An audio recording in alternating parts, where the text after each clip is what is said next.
The Democratic National Committee filed a lawsuit against the Russian government, the Trump campaign, and WikiLeaks for allegedly participating in hacking its email servers during the 2016 presidential election.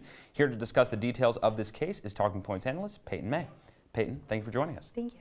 So when we look at this case, why is this being filed now?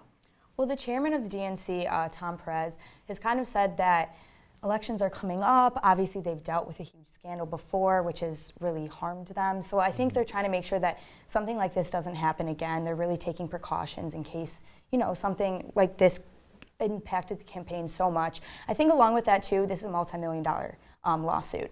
And they're not getting as many donations as they hope to get. The Republicans are leading in donations. So I think they're hoping that because of this lawsuit, they'll get a little more money that they need right now.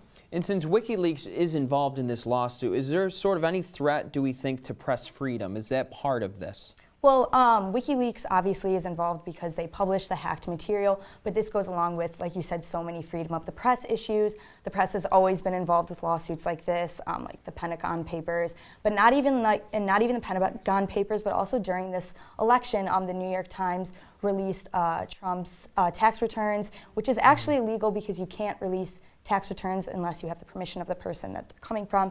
And then along with that, the Washington Post also released during the campaign confidential memos from Trump's campaign. So there's been a lot with the press coming out like that, but WikiLeaks is confident that they have their constitutional right, freedom of the press, so they think they'll be fine with this. So a lot has obviously happened. There are a lot of actors in this case, and there's a lot of potential outcomes. So what do you think could be some of the major outcomes to come from this? Well, because of the Mueller investigation going on at the same time, I think that they're trying to piggyback off of a lot of the information that's going along with that. But obviously there's a lot of difficulties suing a foreign country, in Russia in this case.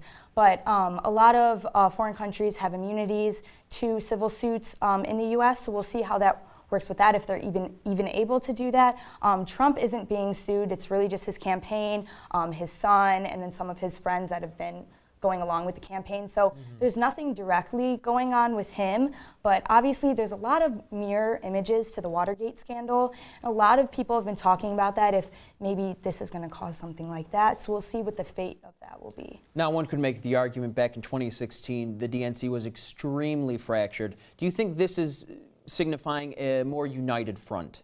Well, I think they are trying to unite their front because along with that, when the emails were released, a lot of Sanders fans were upset about it because they thought the DNC was going to take, Hillary's side in this and for her to be the Democratic nominee. So I think they're trying to unite the entire DNC and all Democrats to try to figure out what happened with this and get down to the end.